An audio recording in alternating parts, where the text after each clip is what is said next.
Now you're talking about this woman, a county judge. And when Pam Bondi comes out there and says, we will come after you and we will prosecute you, we will find you, that is meant to have a chilling effect. They didn't need to. What's your solution? Again, but you they cite didn't polls, but I apologize. Adults have to do the adult job. It's not going to be popular. You know what the adult job is? First of all, not announcing this on social media, having to take it down and then putting it back up. The adult thing to do would be to have called her in and have her come in and have a conversation about it. They didn't need to publicly. Live television just witnessed a takedown so brutal, it made professional wrestling look like a gracefully choreographed ballet. In a segment that will undoubtedly be replayed and dissected for weeks, Greg Gutfeld didn't just disagree with his The Five co-host Jessica Tarlov. He verbally dismantled her, piece by painstaking piece, leaving her arguments in smoldering ruins on the Fox News set. The intellectual carnage was undeniable.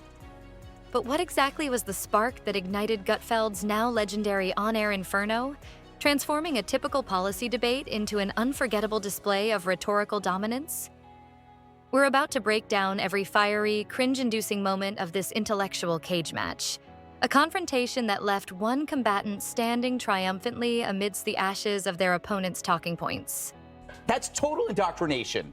All the intersectionality, By the way, trans. That's the statement. You don't think that black trans people exist or black queer people exist or That's a straw man people? or a straw trans. Excuse me. Don't do that. This is serious. No, I'm actually being serious. Just because people do not want that stuff, because it's age inappropriate, does not make them transphobic. Because you're going there. Okay, well, let's talk about a book ban now. Out of Darkness, a young adult novel about two teens that have a relationship. Yeah, it's now been 16 school districts. It started as a typical day on The Five. It began, as these things often do on The Five, with a semblance of controlled chaos, a predictable dance of differing opinions and ideological sparring. Jessica Tarlov, ever prepared, arrived at the round table armed with her usual arsenal: meticulously organized charts, a plethora of statistics, and that familiar air of confident, data-driven composure that has become her signature. Across the table, Greg Gutfeld simmered, that trademark smirk already playing on his lips, a volcano patiently, almost gleefully, waiting for the precise geological shift, the exact verbal tremor that would trigger its inevitable and spectacular eruption. The air in the studio was already thick with an unspoken, palpable anticipation, a silent acknowledgement that fireworks were not just possible, but probable. Of dollars from Medicaid and Medicare to give tax breaks to the wealthy. Not true, but okay. It is 100% true. You are spinning. I'm not. You I are am spinning so fast. I'm getting under my I am eyes. looking straight ahead. They're not. Ask Josh Hawley. And I would say, hold on. Let and me you get him on the phone. said, Josh? tell him I loved his op-ed. Right. And Greg mentioned a staggering level of corruption.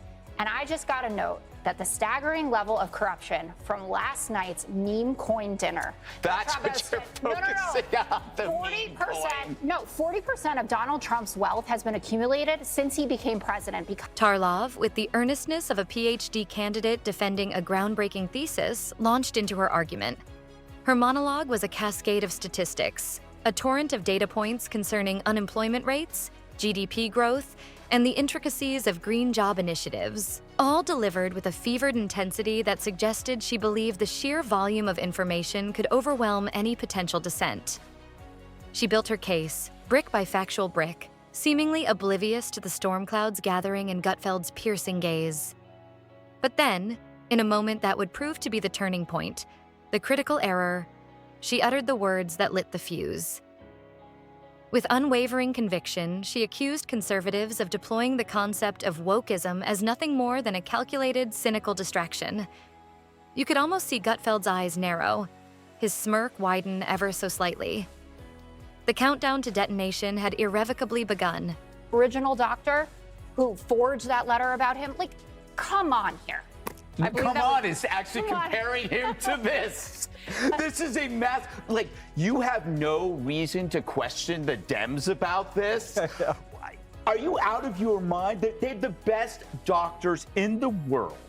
And a patient who is arguably the most important patient in the world, who gets tested pretty much weekly. They have to check him out, but somehow they decided not to do this. I'm wondering, do you believe that story, or is it possible the Democrats might be lying? Ooh, that's a tough call. Listen to Joe Scarborough. And then Gutfeld unleashed.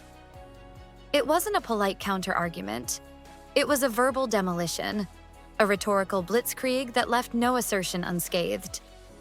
He didn't just challenge Tarlov's points. He eviscerated her entire worldview, branding it a concoction of liberal delusion, government overreach, and what he scathingly termed Whole Foods morality. Organic, undeniably overpriced, and utterly, comically, detached from the lived realities of most Americans. His sharpest, most memorable barb, the one that echoed through the studio and across social media, was his devastating assessment of her political philosophy. Progressive compassion, he declared with a theatrical sneer, is just tyranny with a hug. The studio audience, initially stunned into silence, erupted, a wave of laughter and applause underscoring the brutality of Gutfeld's takedown. Viewers at home, regardless of their political leanings, were undeniably floored by the sheer audacity and precision of his attack. His onslaught of metaphors, each more creative and cutting than the last, was relentless and utterly devastating. He mocked her seemingly blind reliance on data, comparing her reverence for statistics to an Instagram influencer's obsessive worship of ring lights, all carefully curated surface with little to no underlying substance. Her logic, he implied, was as chaotic, aimless, and inexplicably sticky as raccoons attempting to manage a 401k. He didn't stop there, dismissing her meticulously crafted policy talking points as intellectual tofu. Bland, unsatisfying, devoid of any real flavor, yet somehow infuriatingly smug.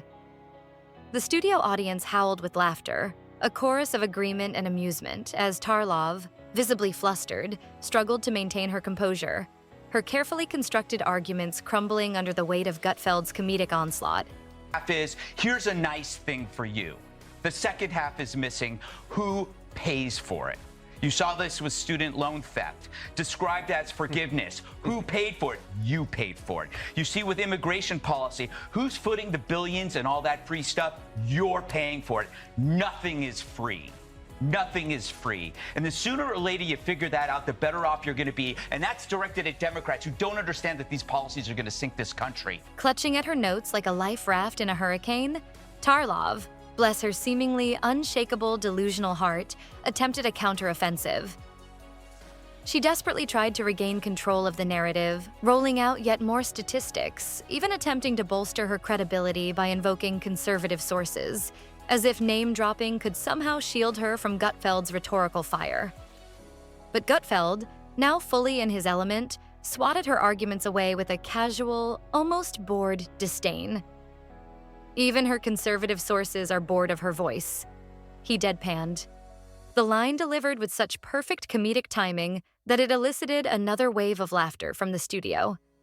Her final, almost pleading assertion that citing data isn't elitist, a desperate attempt to reclaim the intellectual high ground, was met with his withering, unforgettable assessment.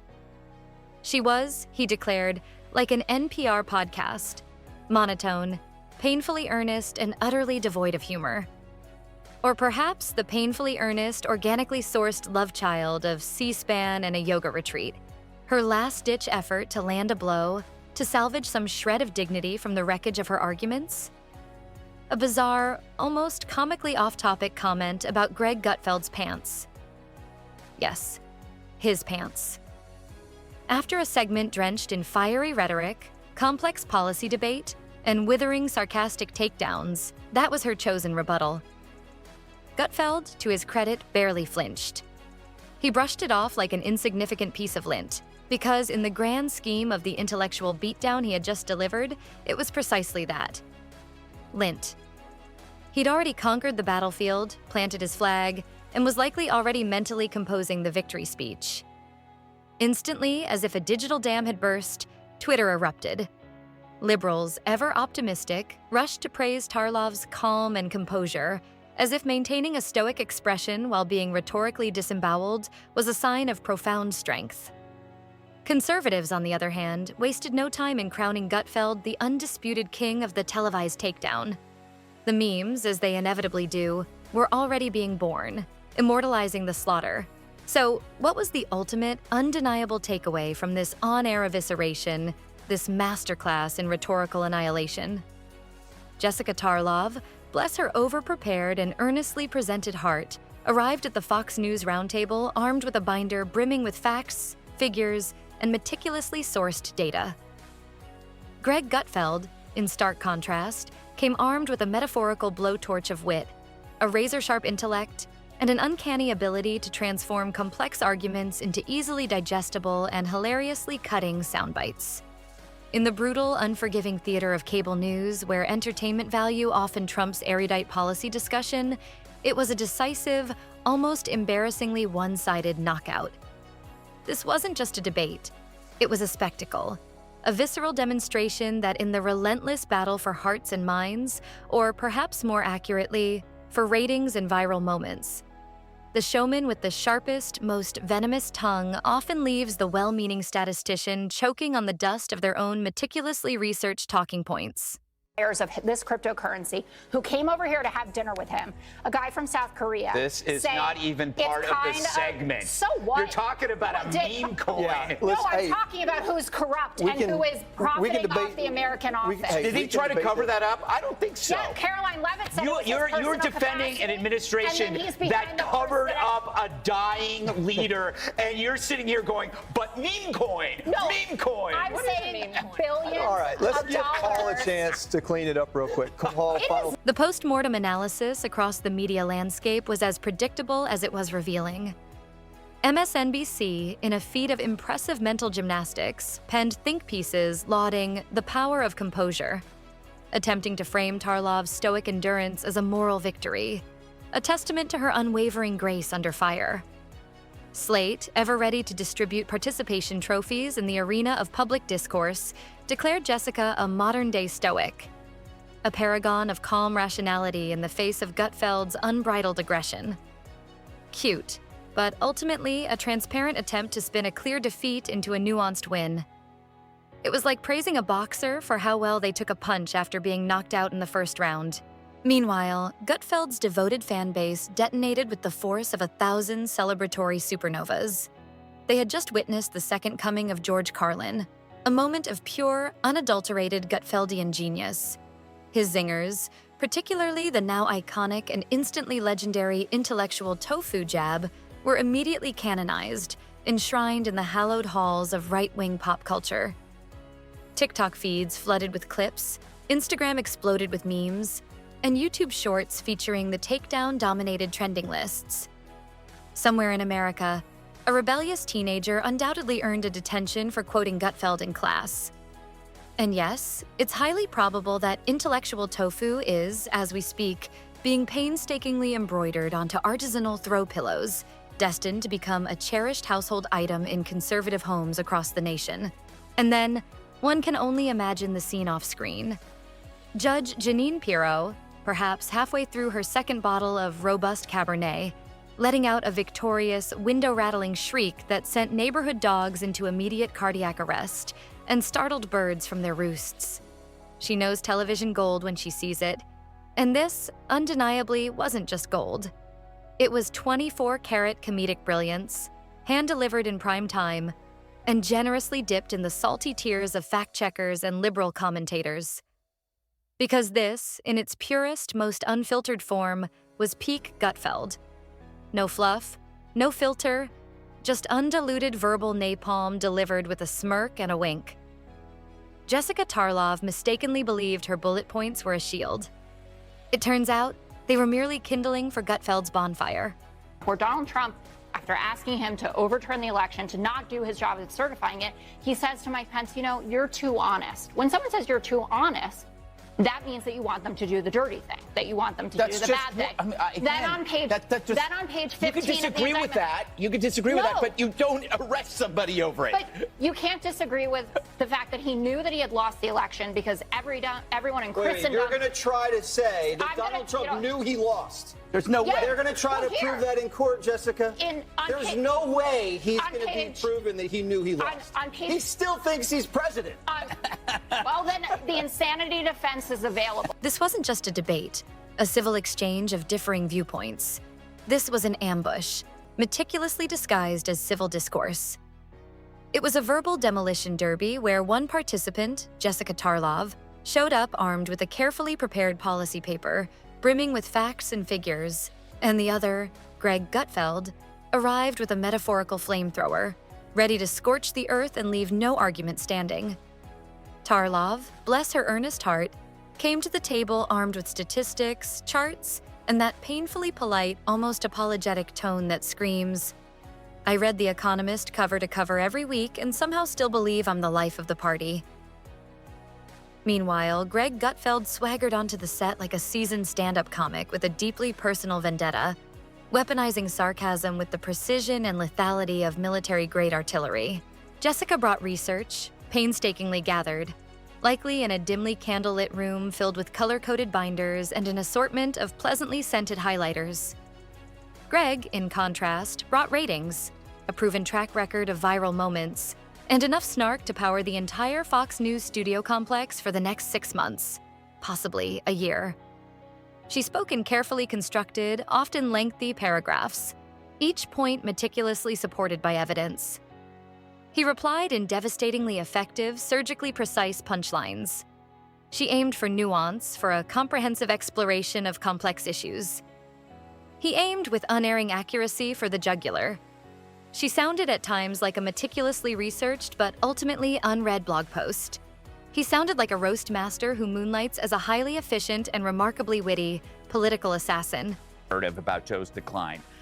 They're trying to present themselves as a loyal staff protecting an incapacitated leader, and yet the policies were anything but feeble.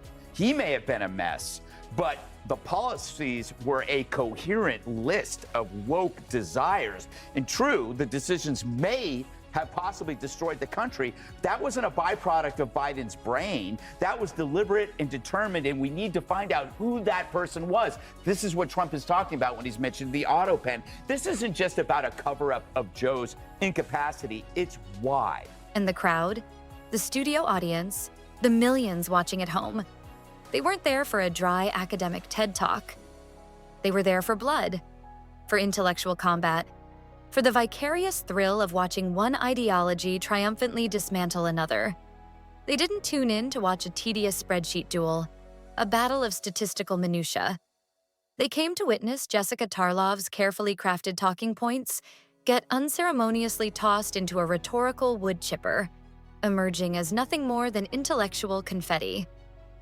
And Greg, with every smug grin, every perfectly timed eye roll, every incredulous, "Are you seriously saying that?" interjection, gleefully revved the engine of that wood chipper, relishing the carnage.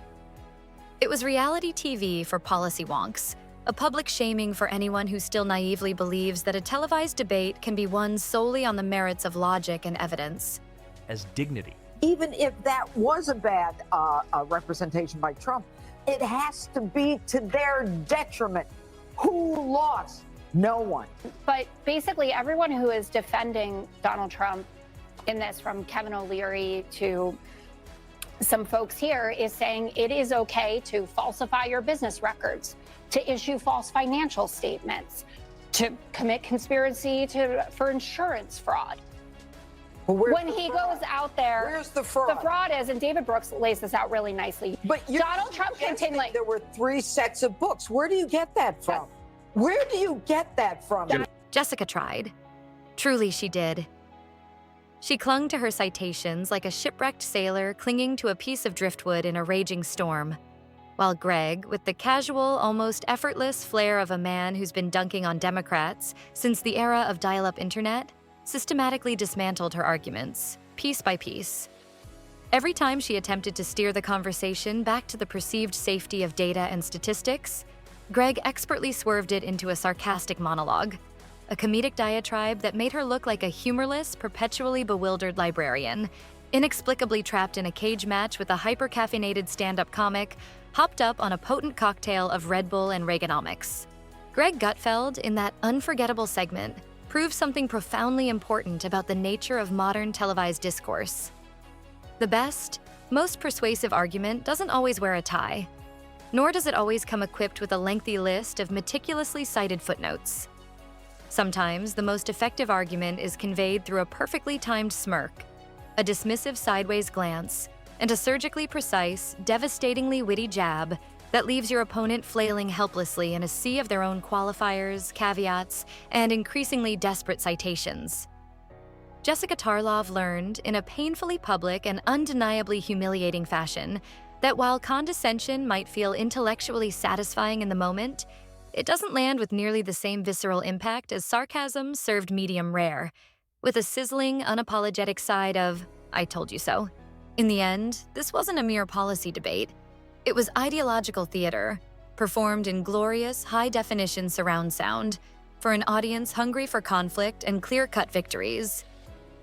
Greg Gutfeld didn't just win the argument, he lit the entire stage on fire, metaphorically dropped the mic with a triumphant thud, and left Jessica Tarlov wandering aimlessly through the acrid smoke, still clutching her binder of facts as if it were a magical shield capable of deflecting the shrapnel of her public humiliation.